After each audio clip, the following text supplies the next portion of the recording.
रहा है सब? हाँ, पकड़ो इन सबको, किसी को मत छोड़ना। चलो पकड़ो, लेके जाओ सबको। ये क्या करने जा रहे थे आप लोग? अपनी किडनीज बेचने जा रहे थे? सर हमारे पास कोई दूसरा रास्ता ही नहीं बचा था सर। फिरौती वाले पैसे मांग रहे थे और उनको देने के लिए कुछ नहीं बचा था सर हमारे पास। अथर्वो को कैसे लाते हम लोग सर? अब आप कुछ भी कर लें, अथर्वा को कभी वापस नहीं ला पाएंगे। वो सचमुच मर चुका है।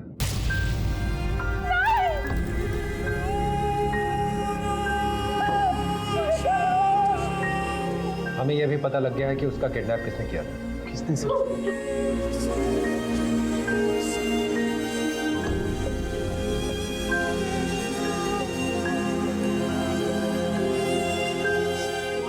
बहुत पुरानी कहावत है कि अपने दुख को अपने मन के अंदर ही रखें, क्योंकि कई बार लोग इसका फायदा उठाने की कोशिश करते हैं। पर फिर यह भी एक कहावत है कि दुख बांटने से ही कम होता है।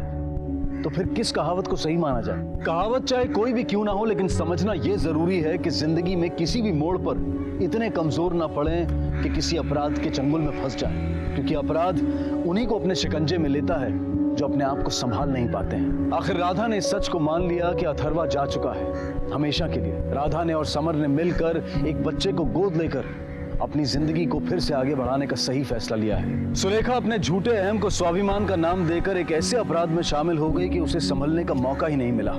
उसकी एक भूल ने न सिर्फ उसके घर को उजाड़ दिया, बल्कि उसे जेल की काल कोठरी तक पहुंचा दिया।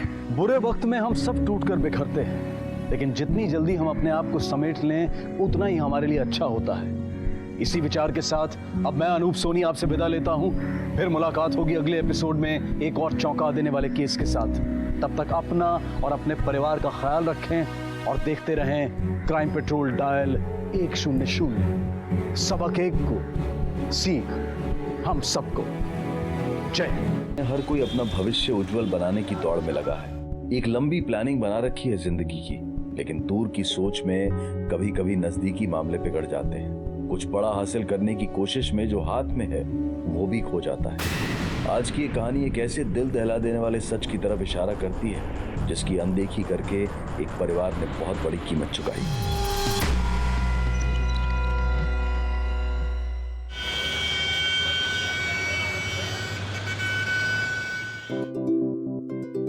मम्मा, मैं आपको कितना मिस करता हूँ।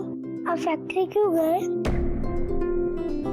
आई एम सॉरी बेटा, बस मम्मा अभी आती है आपके पास, बस थोड़ी देर में। पर हाँ अथर्वा, तुम बाहर कहीं नहीं जाओगे अकेले, ठीक है? मम्मा आ रही है। फोन लगी मुझे, पापा से बात करो। अथर्वा एक काम करो बेटा, तुम पार्क चले आओ, डायरेक्ट खेलने। पापा, लेकिन मैं अकेले जाऊंगा। मम्मी आ जाएगी तुम्हें पार्क में लेने के लिए। ओके। ओके बच्चे।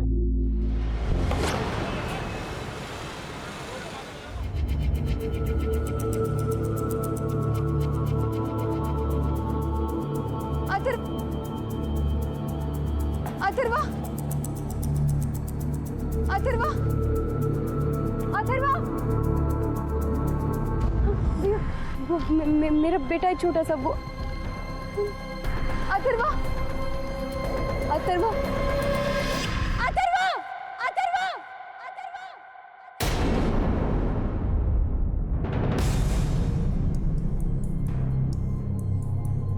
7 साल का है हमारा बेटा अथर्व, पता नहीं कहाँ चला गया, किस हाल में होगा वो। आपने उसे आखिरी बार कब देखा? सर शाम को लगभग 5 बजे बात हुई थी सर फोन पे उससे। उस समय वो साइकिल लेके पार्क में खेलने जा रहा था सर। किसके साथ? सर अकेले ही जा रहा था। एक काम करो बेटा, तुम पार्क चले आओ, डायरेक्ट खेलने। पापा, लेकिन मैं अकेले जाऊंगा। उसने ग्रे कलर की जैकेट पहनी थी जिस पर मैंने अपने हाथों से उसका नाम लिखा था। सर प्लीज उसे ढूंढ निकालो, हमारा एक लौता बेटा है वो, 4 साल बाद हुआ है।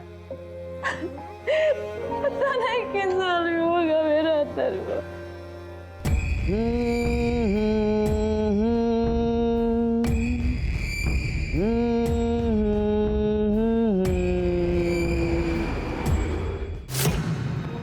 सर बस अभी आधे घंटे पहले उनका फोन आया था फिरौती के लिए। 15 लाख रुपए मांग रहे थे वो, और पुलिस को ना बताने की धमकी भी दी थी उन्होंने। आप लोग चिंता मत कीजिए, पुलिस को बताकर आप लोगों ने सही कदम उठाया है। आप हमें वो नंबर दे दीजिए जहां से कॉल आया था, हम उस किडनैपर की लोकेशन ट्रेस कर लेंगे।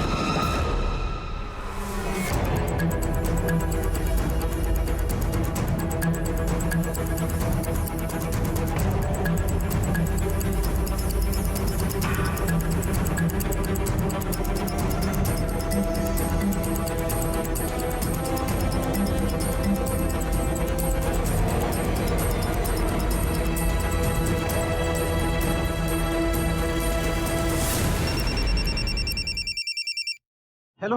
अरे कैसे माँ बाप हो तुम? अपने बच्चे पे जरा भी तरस नहीं यार। हमें धोखा दिया, अब देखो तुम्हारे बच्चे के साथ मैं क्या करता हूँ। देखिए हमारे बच्चे को छोड़ दीजिए प्लीज, कुछ मत कीजिए। Hello hello. क्या हुआ? इधर सर, मुझे पता चल गया कि आप लोग हमारे साथ हैं।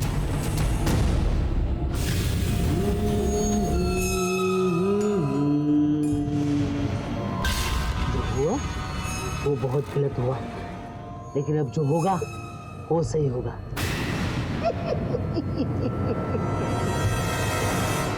सर, जिस किडनैपर का फोन आया था उसकी लोकेशन ट्रेस हो गई है। जल्दी चलो।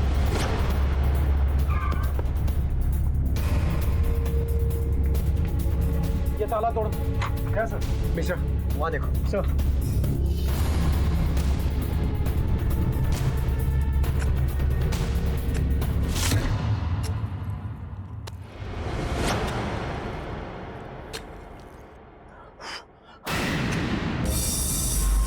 पकड़ सब।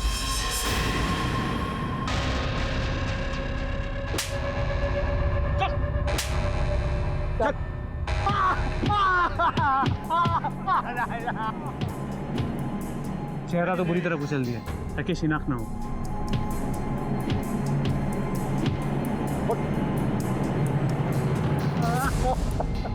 चल, अब सब सच सच बता वरना डंडे से बुलवाऊंगा। हमने कुछ नहीं किया साहब, हम तो लाश ठिकाने लगा रहे थे बस। किसने मारा इसको? किसने मारा? चीनू साहब, चीनू वो उसके अचार की कंपनी में काम करता था साहब। 2 महीने पहले चीनू को उन्होंने नौकरी से निकाल दिया, तो उसने गुस्से में इस बच्चे का किडनैप कर लिया साहब।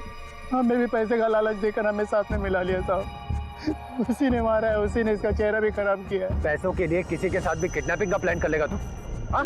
नहीं मैं अरे नहीं मर्डर और किडनैपिंग का चार्ज लगेगा तुझ पे। लेके जाओ इसको, लेके जाओ। Mister sir. लाश को पोस्टमार्टम के लिए भेजें और पता लगाओ कि ये चीनू कौन है। सर।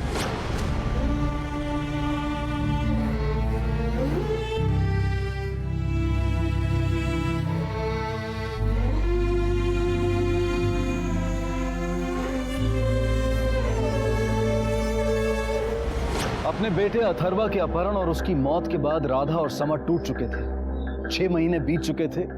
पुलिस के कड़े संघर्ष के बावजूद अब भी एक अपहरणकर्ता उनके हाथ से दूर था।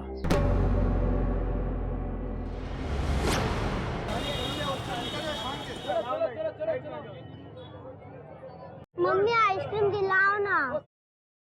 भाई साहब आप हिसाब करो, मैं अभी आई। चलो।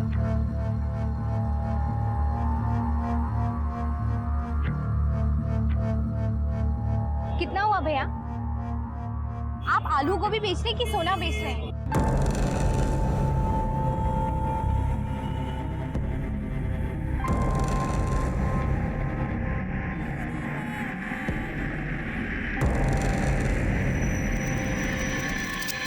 आपको 100 रुपए दूंगी मैं, उससे 1 रुपया भी ज्यादा नहीं दूंगी। अमन, अमन, भैया भैया, अभी मैंने यहाँ मेरा बच्चा आया था, मैंने आइसक्रीम ली थी, आपने देखा? अमन, आपने मेरे बेटे को देखा क्या? अमन,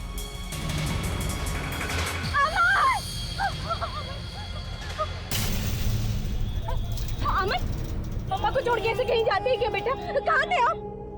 बहन जी, मोल भाव के चक्कर में ऐसे बच्चे को भूलना गलत है ना। 2 पैसा ज्यादा किया तो कुछ नहीं बिगड़ता, लेकिन अगर बच्चा खो गया तो जिंदगी उजड़ जाती है। अमन, अब ठीक हो ना बेटा?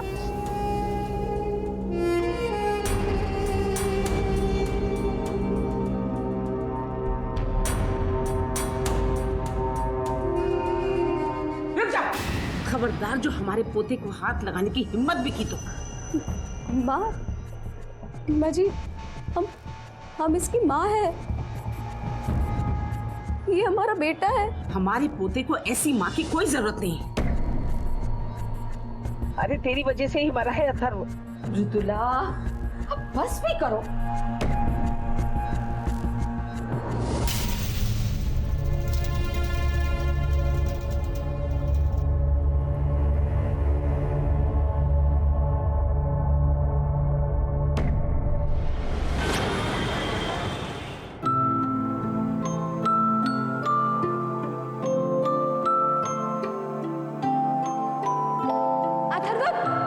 इतना ऊंचा नहीं बेटा, गिर जाओगे। अथर्व, अथर्व, मैं कह रही हूँ इतना ऊंचा। माँ, मैं आपका सुपरमैन हूँ, मुझे कुछ नहीं होएगा। अथर्व, मेरी बात सुनो।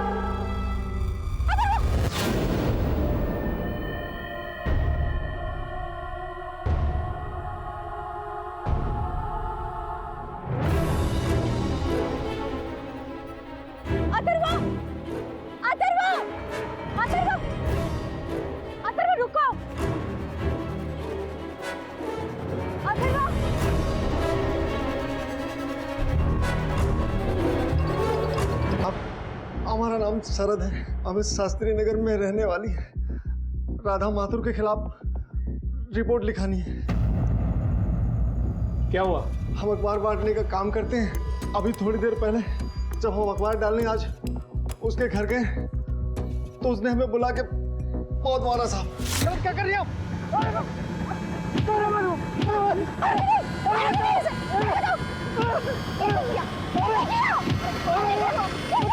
साहब एकदम पागल हो रहे थे। ये तो अच्छा हुआ कि घर वाले हमें आके बचा दी, नहीं तो वो आज हमको मार ही डालती। आज इनकी कंप्लेंट लिख चलिए। राधा माथुर, ये वही है ना mister, Shastri Nagar kidnapping case वाली? जी सर, उस किडनैपिंग में उनके बच्चे की जान गई।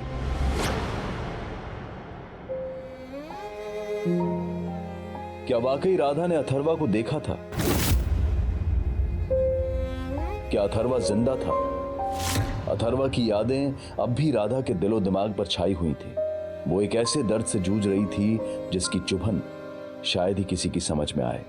एक मां के लिए ये एक बड़े इम्तिहान की घड़ी थी, लेकिन सच शायद अब भी किसी पर्दे में छुपा था।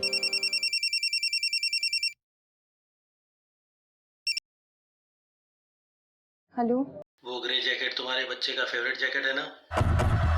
हाँ, हेलो, कौन बोल रहा है? तुम्हारा बेटा अथर्वा भी जिंदा है। आप कौन बोल रहे हो? Hello, hello, hello. Number you have called is currently switched off. The number you have called is currently switched off.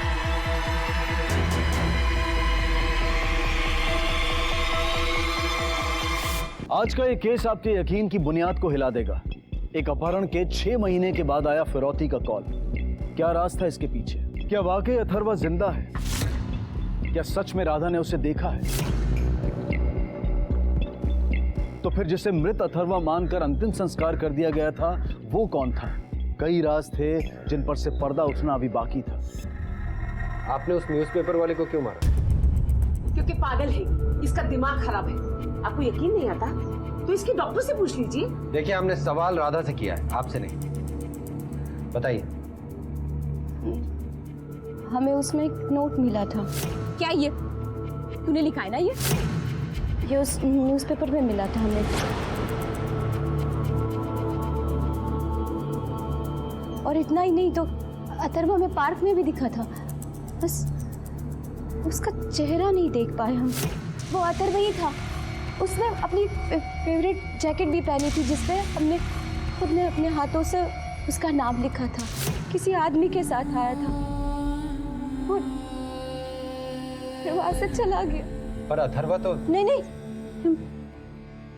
Atharva जिंदा है। हमें कॉल भी आया था।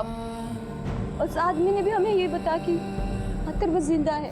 तुम्हारा बेटा अथर्वा भी जिंदा है। लेकिन ये कैसे मुमकिन? हमें तो अथर्व की लाश मिली थी।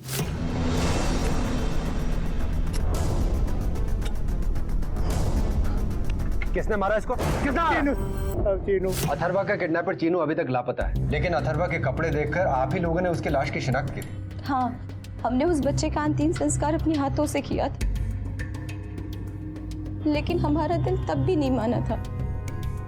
हमने तो उस बच्चे के शर्ट, पैंट और कद काटे से अंदाज लगा दिया था, पर उस बच्चे का चेहरा इतना बिगड़ा हुआ था कि कुछ पक्का नहीं कह सकते। वो जैकेट भी तो नहीं मिली। मैं कहती हूँ ताई जी, मेरा अथर्व जिंदा है। हाँ बेटा, मेरा अथर्व जिंदा है। मैं कहती हूँ यकीन से। मेरा मृदुला जी, आप इन पर हाथ नहीं उठा सकती। हम अपनी बहू के साथ क्या कर सकते हैं क्या नहीं, ये आपसे नहीं सुनेंगे। ये आपकी पुलिस चौकी नहीं है, लेकिन ये हमारा घर है। इस तरह तुम किसी पे हाथ नहीं उठा सकती। समर कहाँ है? जब से अथर्व गया है, वो घर में रहते ही कहाँ है। आपने उसे बताया इन कॉल्स के बारे में? नहीं, हमने उन्हें कॉल के बारे में कुछ नहीं बताया। ठीक है, आप वो नंबर हमें दे दीजिए। 6 महीने के बाद फिर से फिरौती का फोन आने पर इस केस में नया मोड़ आ गया। लेकिन क्या यह मुमकिन था कि कोई अपहरणकर्ता 6 महीनों तक खामोश रहे और फिर फिरौती की रकम की मांग करे? इतने दिनों की खामोशी के बाद जैसे राधा की थमी हुई जिंदगी में तूफान उठ खड़ा हुआ, और यह तूफान महज एक संकेत नहीं था, इसके बहाव में बहुत कुछ बह जाने वाला था।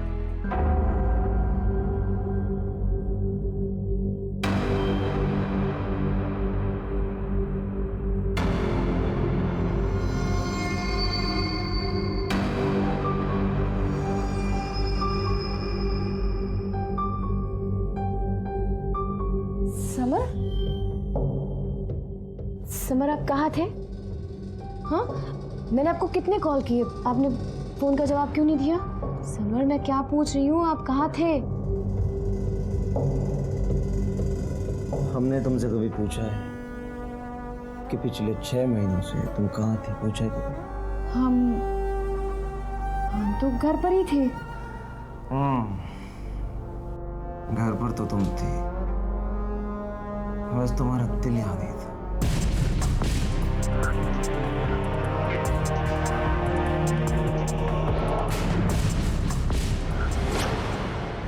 तुम्हारे नाम पर रजिस्टर्ड है ये नंबर। तुम्हारे ही नंबर से फिरौती का कॉल आया था। इन लोगों को कैसे जानते हो तुम? सर, मेरे आईडी पे ये नंबर, सर ना ये नंबर मेरा है और ना ही मैं जानता हूँ। मेरा यकीन कीजिए सर, इस किडनैपिंग और मर्डर से मेरा कोई लेना देना नहीं है। हाँ सर, ये सारे आईडीज हमारे ही हैं, पर हमने ऐसे किसी भी पेपर पे ये नंबर नहीं लिया। 13 जुलाई को सुबह से शाम कहाँ थे? सर, उस दिन मैं शहर में ही नहीं था, दिल्ली गया था अपने दोस्त की एक शादी में। सर, मैं एक स्कूल टीचर हूँ, स्कूल में एक्स्ट्रा क्लासेस थे, मैं वही थी। सर, दोनों की बातों में कुछ सस्पिशियस नहीं लगा, लगता है कि सच बोल रहा है।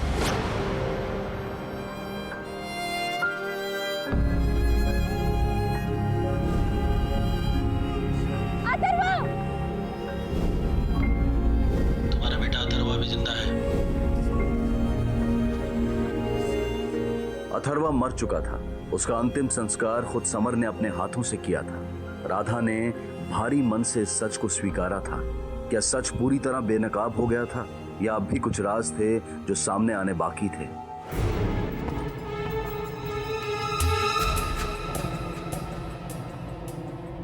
मुझे तुम्हारी बात का यकीन है,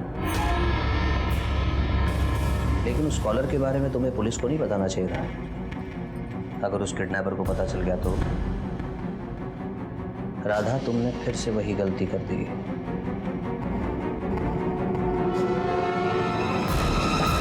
राधा की उम्मीदें बढ़ती जा रही थी। उसका मन आशा और आशंका से भरा हुआ था। दूसरी तरफ पुलिस अपनी पूरी कोशिश कर रही थी। वो छोटी से छोटी बात को भी बारीकी से टटोल रही थी, क्योंकि उन्हें ऐसा लग रहा था कि कोई करीबी राधा की कमजोरी का फायदा उठाकर उसे नुकसान पहुंचाना चाहता है। कहीं राधा किसी की नफरत का शिकार तो नहीं बन रही थी? पागल हो गए तुम? दिमाग खराब हो चुका है तुम्हारा? क्या बकवास कर रही हो? क्या अथर्व जिंदा है? आपको तो खुश होना चाहिए समर। खुश होना चाहिए? सच तो यह है कि अथर्व मर चुका है। हमने अपनी इन्हीं हाथों से उसका अंतिम संस्कार किया है। राधा, जब से वो गया है तब से हम देख रहे हैं एक बार भी पलटकर आपने उसकी तस्वीर नहीं देखी। पता नहीं कौन सी दुनिया में खोए हैं आप। उसके दर्द में लिपटे हैं हो आप, क्योंकि आप जानते हैं कि जो भी कुछ हुआ है उसके जिम्मेदार आप हैं। हम जिम्मेदार हैं। मुझे मत भूलो राधा कि पुलिस को बताने का फैसला हम दोनों का था, सिर्फ हमारा नहीं। लेकिन उसे पार्क में अकेले भेजने का फैसला सिर्फ और सिर्फ आपका था। एक काम करो बेटा, तुम पार्क चले आओ, डायरेक्ट कर लें। पापा लेकिन मैं अकेले जाऊंगा। मम्मी आ जाएगी तुम्हें पार्क में लेने के लिए। ओके। हाँ। तुम ठीक कह रही हो, हमने खुद अपने बेटे को मारा है, मर चुका है वो। कि भगवान के लिए ये सब बकवास बंद करो कि वो जिंदा है।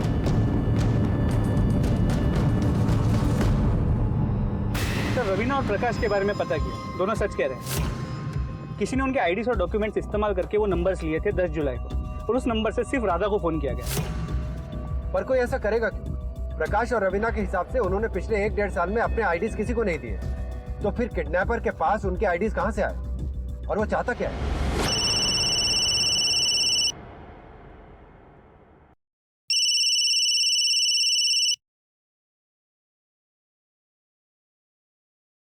हेलो। बच्चा चाहिए जिंदा?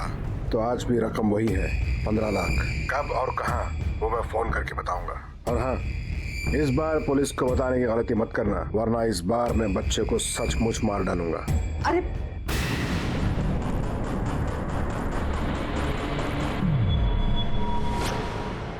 ताई जी, आपने हमें क्यों नहीं बताया? क्योंकि हम जानते थे कि इस बात का तुम पर क्या असर होगा। इस पर असर होगा? असर तो हम सब पे हो रहा है, इसके साथ साथ हम सब पागल हो रहे हैं। देखिए, ये जो भी है, आप लोगों को इमोशनली मैनिपुलेट करके फिरौती की रकम हासिल करना चाहते। उसे पता है कि आप लोग फिरौती के लिए मान जाएंगे। आप लोग वो नंबर हमें दे दीजिए जिससे कॉल आया था।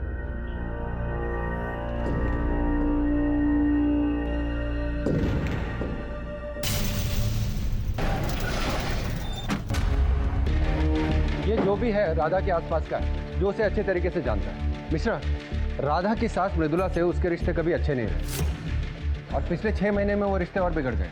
और वो राधा को पागल ठहराने की कोशिश भी कर रही है। राधा के साइकोलॉजिस्ट से मिलते हैं जिससे वो काउंसलिंग ले रही है। उससे हमें राधा की दिमागी हालत के बारे में पता लगेगा।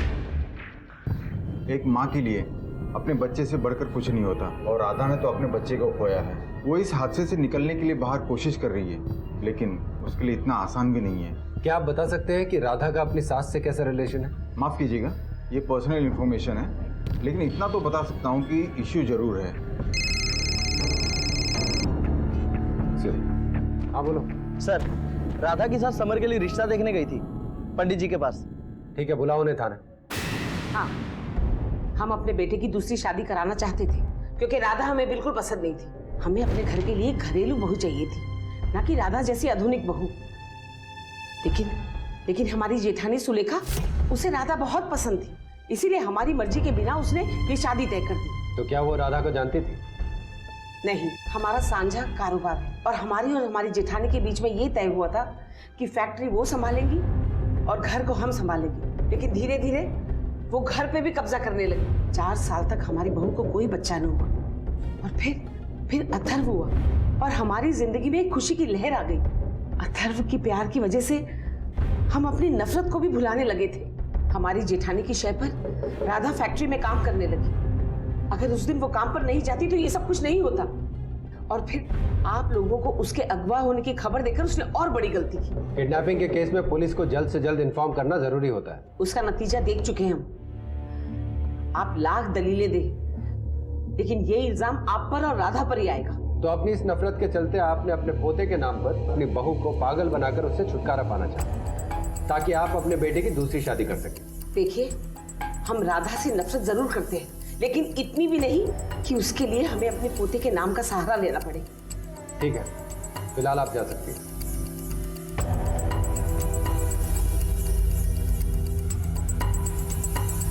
मृदुला पे नजर रखो, पता करो कि हाल फिलहाल में ये किसी अनजान या सस्पिशियस आदमी के टच में तो नहीं आई, और ये भी पता करो कि जब कॉल्स आए थे तब ये कहाँ थे। सर,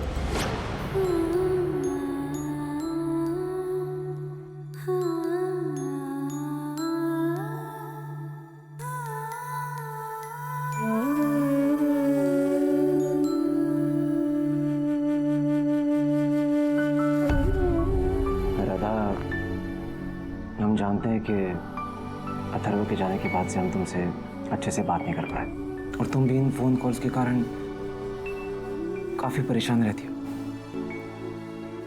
देखो राधा, क्यों ना हम एक बच्चा गोद ले लें? गोद ले ले? मतलब हमारा बच्चा जिंदा होने के बाद भी हम बच्चा गोद कैसे ले? अथर्व वो मर चुका है राधा, और तुम इस सच्चाई को जितनी जल्दी मान लो उतना ही अच्छा है। राधा, तुम क्यों नहीं समझ रही हो? कोई तुम्हारी भावनाओं के साथ गंदा मजाक कर रहा है। 6 महीने के अंधेरे के बाद मुझे एक रोशनी की किरण मिली है। अब उस किरण को मैं अंधेरे में खोने नहीं दूंगी। मैं अपना बच्चा वापस लेके रहूंगी, चाहे मुझे उसकी कुछ भी कीमत चुकानी पड़े। यादों को पकड़ के रखोगी राधा, तो जिंदगी में कभी आगे नहीं बढ़ पाओगी तुम। आज मैं अथर्व की सारी यादें खत्म कर देती हूँ।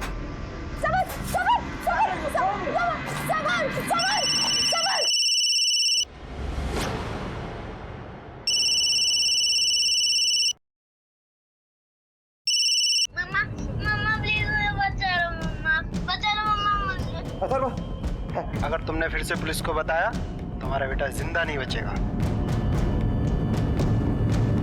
Hello sir, Raghav Bansal. इस बार जिस नंबर से फोन आया था वो इसके नाम पे रजिस्टर्ड है। राधा के फैमिली के साथ कोई कनेक्शन नहीं। रावतपुर का रहने वाला है।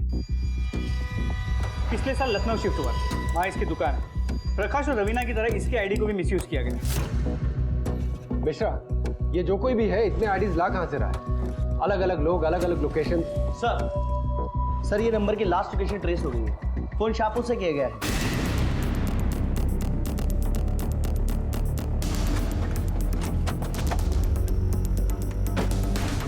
ठीक से देखो, उस तरफ चेक करो। वहाँ सर।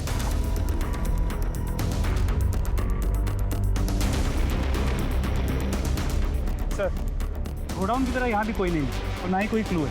सर, एक कॉलर बड़ा ही तेज है। ज्यादा तेज दौड़ने वाले अक्सर मुंह के बल गिरते हैं।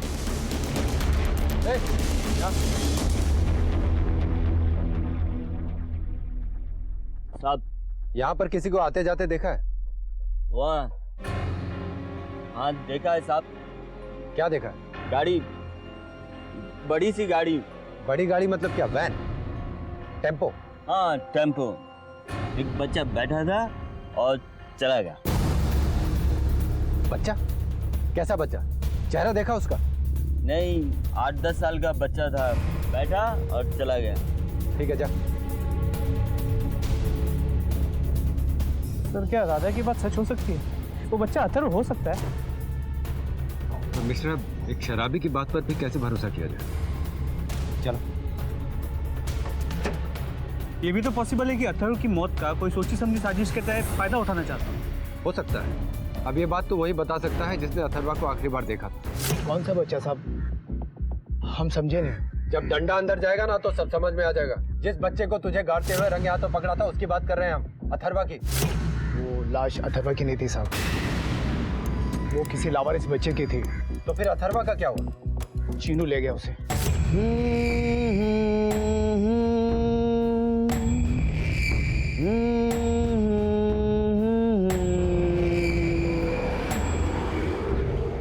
सारा नाटक चीनू का रचा हुआ है साहब। उसको पैसे नहीं मिले थे तो भड़क गया था वो। तो ये बात तूने हमें पहले क्यों नहीं बताई? चीनू ने हमें आप लोगों से झूठ बोलने के लिए कहा था। उसके बदले वो हमारे परिवार की मदद करेगा, पर साहब उसने हमारे परिवार को पलट कर भी नहीं देखा।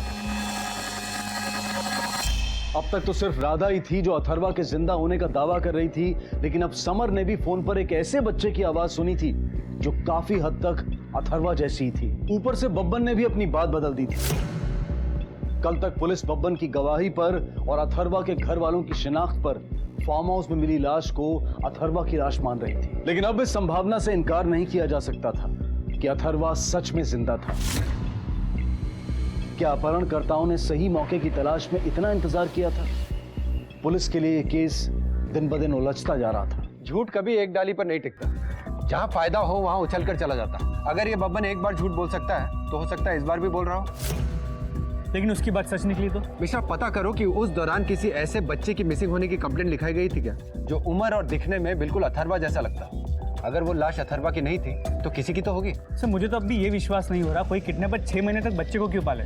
और अगर शराबी की बात माने, बच्चा खुद अपनी मर्जी से वैन में बैठा और चला गया। हो सकता है कि वो टेम्पो वाला उसका जान पहचान का। सर शक तो अथर्व की फैमिली पे भी जाता है। हो सकता है असली मुजरिम परिवार में ही छुपा हो।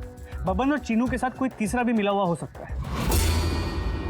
इंस्पेक्टर साहब, यही है वो निकम्मा जो राधा को बार बार फोन करके तंग किया करता था।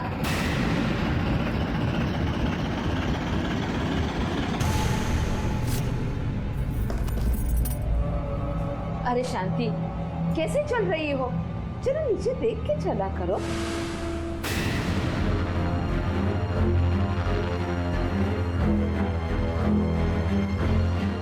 Miss you. ये कचरा तुम्हें कहाँ से मिला? निखिल भैया के रूम से मिला कचरा। जब काम वाली ने हमें बताया कि वो कचरा उसे इसके रूम में से मिला था, तब हम फौरन इसके रूम में गए और देखा तो पेपर के बहुत सारे टुकड़े पहले से ही वहां पड़े हुए थे।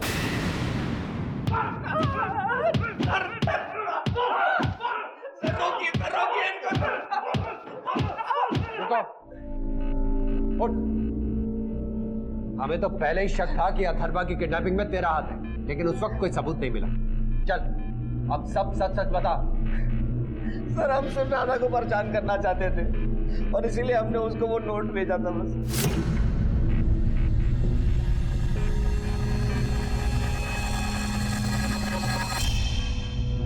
क्यों किया तुमने ऐसा? क्योंकि हम राधा के जरिए अपनी माँ को चोट पहुंचाना चाहते थे। उन्होंने हमें हमेशा समर से कम ही आका। अब तो उनके सगे बेटे हैं ना, लेकिन बिजनेस में भी उन्होंने हमेशा समर को आगे रखा। हम उनकी नजरों में हमेशा से बुरे बेटे थे। और अपनी इस नालायकी में तुमने अथर्वा को किडनैप किया और फिर उसका मर्डर कर दिया। अब तो उनके सगे बेटे हैं ना, लेकिन बिजनेस में भी उन्होंने हमेशा समर को आगे रखा। हम उनकी नजरों में हमेशा से बुरे बेटे थे। और अपनी इस नालायकी में तुमने अथर्वा को किडनैप किया और फिर उसका मर्डर कर दिया। नहीं सर, हमने ना ही अथर्वा किडनैप किया और ना ही उसका मर्डर। हमने कोई राधा को फोन कॉल भी नहीं किए, बस राधा को पहला नोट भेजा था। इसके अलावा हम कुछ नहीं जानते। हम सिर्फ अपनी माँ का प्यार पाना चाहते थे सर। लेकिन अथर्व के किडनैपिंग और मर्डर के बाद भी हमारी माँ पूरी तरह से समर की हो गई। अगर इतना ही दिमाग तुमने अपने बिजनेस में लगाया होता तो शायद आज तुम्हारी माँ तुम्हें भी पसंद करती।